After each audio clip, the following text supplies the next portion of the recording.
नमस्ते। या ठिकाणी आज आपण ecosystem, ecology, biodiversity and types of biodiversity हे पॉइंट्स आपण आज कव्हर करणार आहोत। तर तुम्हाला माहित आहे इकोसिस्टीम म्हणजेच काय?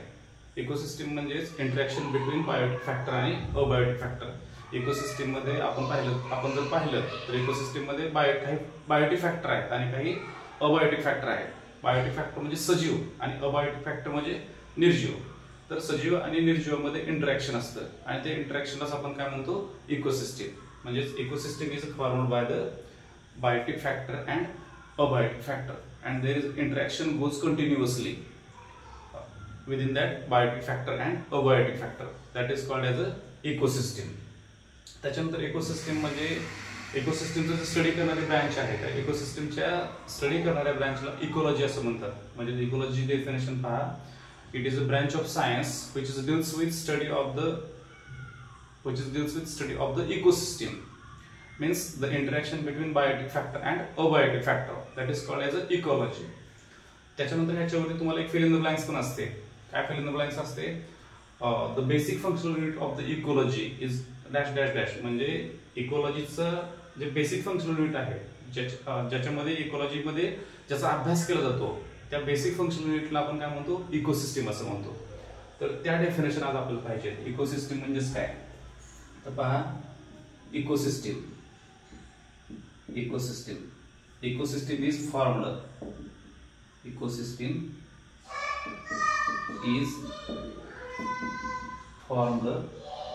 by biotic factor and abiotic factor,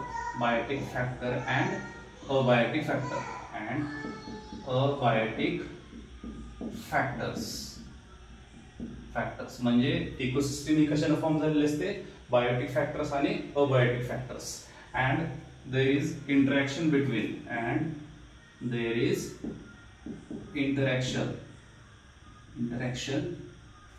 between these biotic factor and abiotic factor.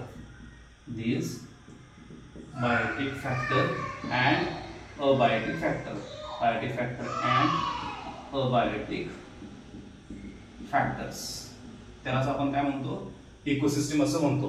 मग इकोसिस्टीमचा स्टडी करणाऱ्या ब्रांचला काय म्हणायचं? इकॉलॉजी। त्याची डेफिनेशन, इकॉलॉजी मराठीमध्ये त्याला परिस्थितिकी असं म्हणतात। इकोसिस्टीमला मराठीमध्ये परिसंस्था असं म्हणतात। परिसंस्थेमध्ये सजीव आणि निर्जीव यांच्यामध्ये सतत आंतरक्रिया होत असते, इंटरॅक्शन होत असतं, त्यालाच आपण काय म्हणतो? इकोसिस्टीम। आता परिस्थितिकी म्हणजेच काय बघा, it is branch of science which deals with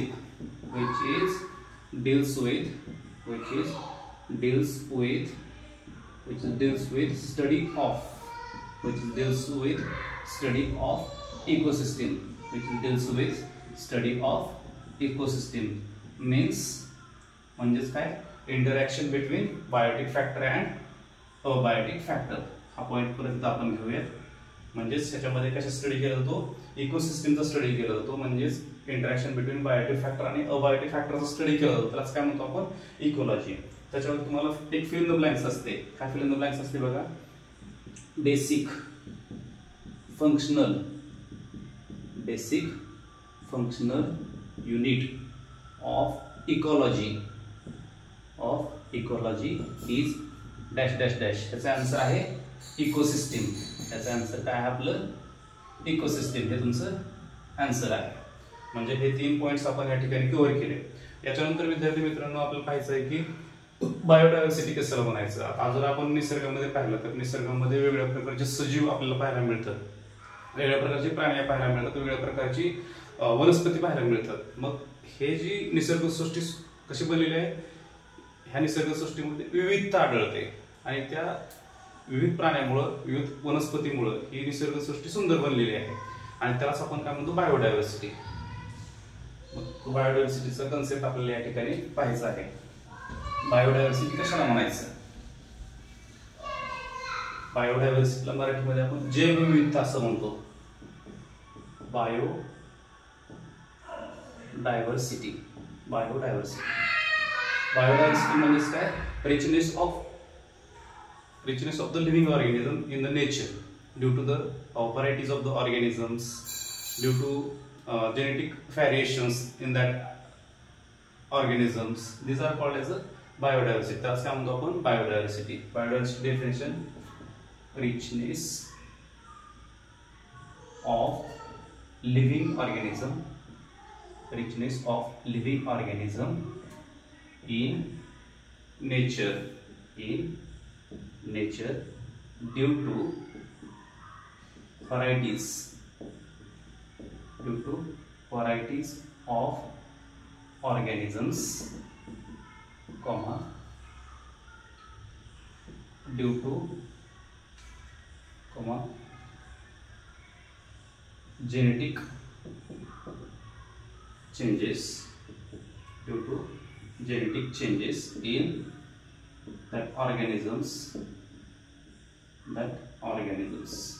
लक्षात म्हणजेच व्हरायटीज ऑफ ऑर्गॅनिझम मुळे, वेगळ्या प्रकारच्या ऑर्गॅनिझम्स मुळे किंवा जेनेटिक चेंजेस झाल्यामुळे, त्या ऑर्गॅनिझम मध्ये जेनेटिक चेंजेस झाल्यामुळे आपल्याला नवीनच प्रकारचे ऑर्गॅनिझम्स काय झालेले दिसतात, तयार झालेले दिसतात.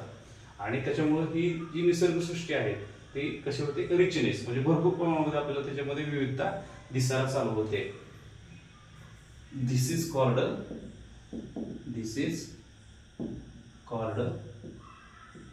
बायोडायव्हर्सिटी. यालाच काय म्हणतो आपण, बायोडायव्हर्सिटी. म्हणजे तुम्हाला जर डेफिनेशन लक्षात ठेवायची तर रिचनेस हा शब्द लक्षात ठेवा. richness of living organism in nature due to the varieties of organisms, genetic variation in that organism. Due to this reason, this is called as a biodiversity. त्याच्यानंतर बायोडायव्हर्सिटीचे आपले 3 टाइप्स पाहिजे. फर्स्ट टाइप्स आहे biodiversity म्हणजे genetic biodiversity. त्याच्यानंतर second point आहे species biodiversity. आणि तिसरा types आहे इकोसिस्टम बायोडायव्हर्सिटी. हे 3 टाइप्स आहेत. There are 3 types of the biodiversity. हे तुम्हाला 3 मार्काला बोर्डाच्या परीक्षेला विचारलेला आहे प्रश्न, बऱ्याच वेळा विचारलाय. तर हे डेफिनेशन झाली त्याची, डिफाईन बायोडायव्हर्सिटी किंवा what is mean by the biodiversity. हा फर्स्ट डेफिनेशन झाली त्याची. Types of biodiversity, types of biodiversity. First type आहे त्याचा जेनेटिक बायोडायव्हर्सिटी.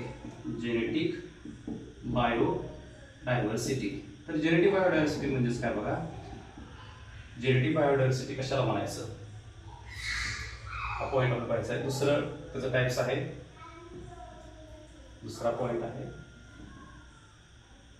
किंवा जी डेफिनेशन आहे त्याचे पॉइंट्स आपण पाहूयात. This type of biodiversity is occur in the species of organism of the same species, among the organism of the same species. म्हणजे due to the genetic changes त्या same species मध्ये काय होतात, बदल होतात. काही फॉर एक्झाम्पल ह्युमन मध्ये आपण जर माणसामध्ये पाहिलं तर माणसामध्ये प्रत्येक माणूस हा एका प्रत्येक जण कसा आहे वेगवेगळा आहे. म्हणजेच आपला जरी जेनेटिक आपण सेम दिसलो असलो, जेनेटिकली जरी सेम असतात घरामध्ये, एकाच घरामध्ये जर माणसं जेनेटिकली सेम असली तरी ती एक्झॅक्ट तंतोतंत सारखी नसतात. म्हणजे त्यालाच काय म्हणायचं, जेनेटिक बायोडायव्हर्सिटी. म्हणजे त्याच्यामध्ये काय लक्षात ठेवायचं आपण, दिस biodiversity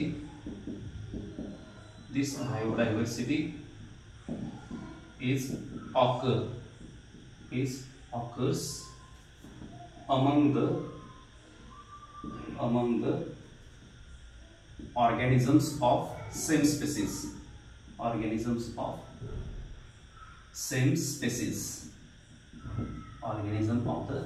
species. That type of biodiversity is called as a genetic biodiversity. ह्याच्यामध्ये एक्झाम्पल आहे, each human exists different from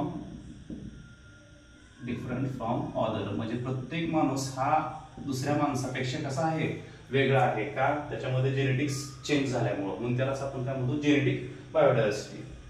second type आहे बायोडायव्हर्सिटीचा स्पेसिस बायोडायव्हर्सिटी.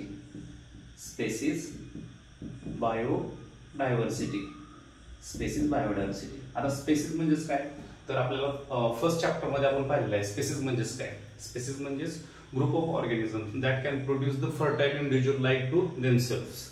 म्हणजे त्याला आपण स्पेसिस म्हणतो. स्पेसिस म्हणजेच वेगळ्या प्रकारच्या जाती. त्याची डेफिनेशन काय आहे, त्याची डेफिनेशन आहे स्पेसिस म्हणजे group of the living organism that can be produce the fertile individual like to themself, त्याला आपण स्पेसीज असं म्हणतो. हे आपण पहिल्या चॅप्टरमध्ये पाहिलेलं आहे. आणि स्पेसिएशनचे रिझन्स पण आहेत. तर हे स्पेसिस कशामुळे डेव्हलप झाले तर बघा, स्पेसिस डेव्हलप होण्यामागचं खरं कारण आहे तिथलं जिओग्राफिकल कंडिशन. त्या भागातली जी जिओग्राफिकल कंडिशन आहे त्या जिओग्राफिकल कंडिशनमुळे जातीमध्ये काय फरक पडतो, वेगवेगळ्या प्रकारच्या अॅनिमल्समध्ये काय होतात, स्पेसिस तयार होतात. त्याचबरोबर जेनेटिक चेंजेसमुळे होतं. थोडा जर जेनेटिक चेंज झाला त्या ऑर्गॅनिझममध्ये तर वेगळ्याच प्रकारची स्पेसिस तयार होते. त्याच्यामध्येच वेगवेगळ्या प्रकारचा एखादा अॅनिमल्स तयार होतो. त्याच्यानंतर तिसरं आहे रिप्रोडक्टिव्ह आयसोलेशन. रिप्रोडक्टिव्ह आयसोलेशन हे त्याचे 3 रिझन आहेत ज्याच्यामुळे स्पेसिस तयार होतात किंवा स्पेसिएशन होतं. त्याचे 3 रिझन कोणकोणते? पहिला आहे जिओग्राफिकल कंडिशन, रिप्रोडक्टिव्ह आयसोलेशन आणि म्युटेशन किंवा जेनेटिक चेंजेस. याच्यामुळे different type of species are formed on the earth. म्हणून आपला सेकंड पॉइंट आहे species biodiversity. there is innumerable species of plants, animals and microorganisms are present in the nature.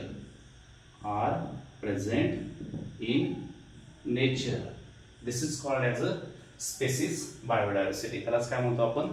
Spaces biodiversity. म्हणजेच आपण जर nature मध्ये बघितलं तर अशा इन्युमरेबल स्पेसिस आहेत. तर तुम्ही हा पॉइंट लक्षात ठेवा.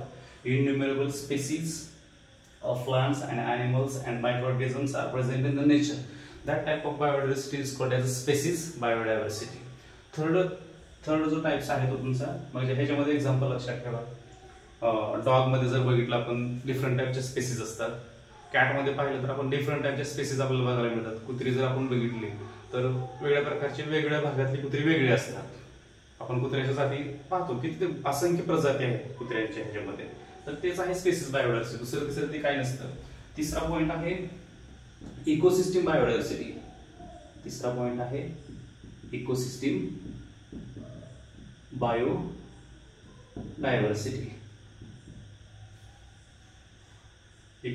बायोडायव्हर्सिटी. तुम्हाला माहित आहे इकोसिस्टीम आपण पाहिले आहे. Ecosystem there is a different type of ecosystems are present in the different region.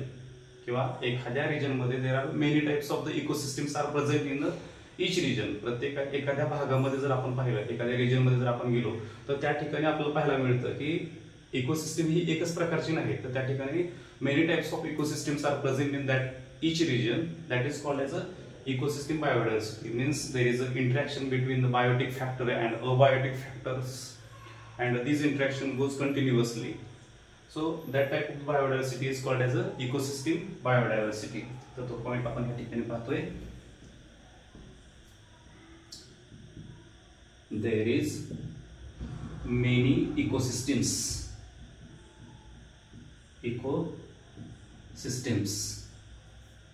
are present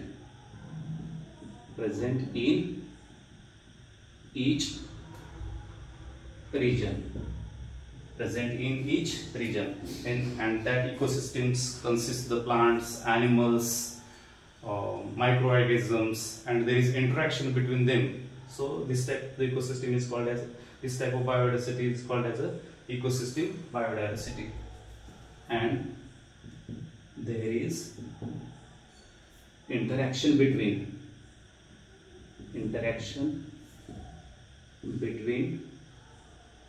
biotic factor and abiotic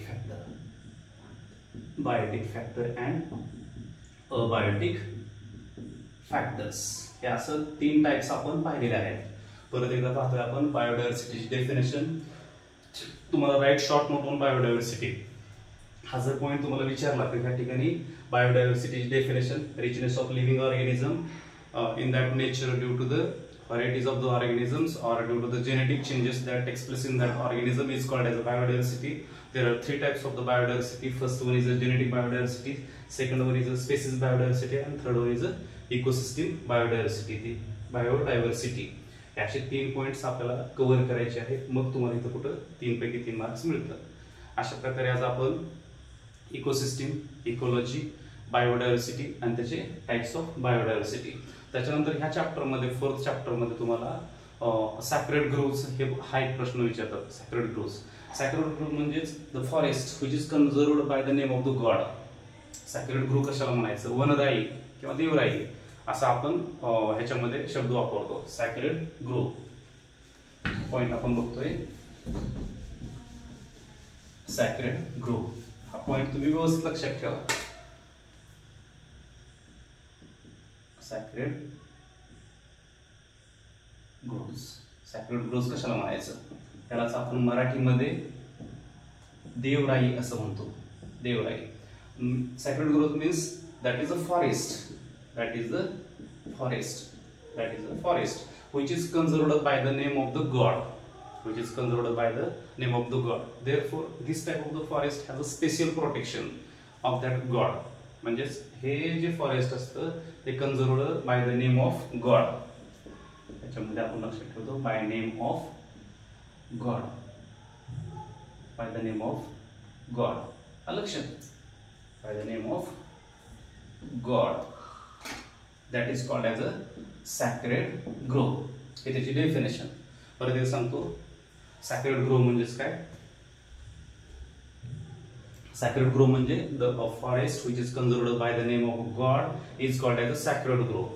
first point झाला. Second point, this forest is nothing but that is a सँक्च्युरीज.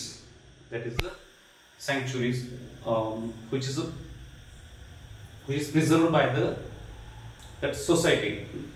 That is preserved by that society, not by that forest department. That not by the local forest department. हे जे forest असतं हे एक प्रकारची सँक्च्युरीज असते, अभयारण्य असतं किंवा जे एक जंगल म्हणजे संभाळलेलं जंगल असतं, जोपासलेलं जंगल असतं. ते काय एखाद्या सोसायटीनं, समाजातील लोकांनी एकत्र येऊन तेच सांभाळलेलं असं जंगल असतं. That is not by the local forest department.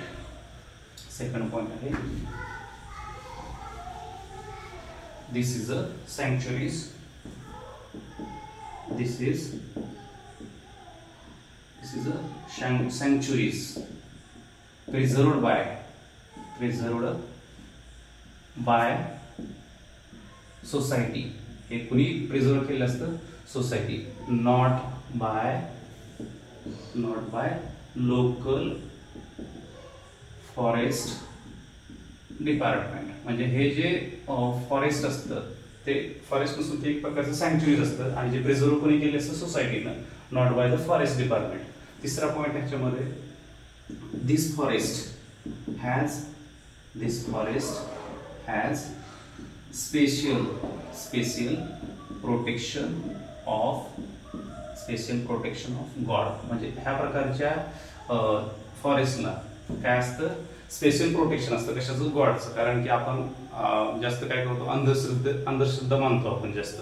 म्हणजे ह्या जंगलामध्ये गेलं किंवा इथली झाडं तोडली तर आपल्याला काहीतरी देवाचा प्रकोप होईल किंवा हे चांगलं होणार नाही आपल्या बाबतीत, असं माणसाच्या मनात श्रद्धा असल्यामुळं ते फॉरेस्टला कशाचं प्रोटेक्शन असतं? Special protection of the God. असे 3 पॉईंट तुम्हाला सॅक्रेड ग्रोव्ह मध्ये लिहायचे आहेत.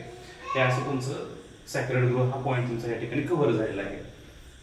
त्याच्यानंतर आपल्याला पुढच्या टॉपिकमध्ये पाहायचं आहे टाइप्स ऑफ थ्रेटन्ड स्पेसीज.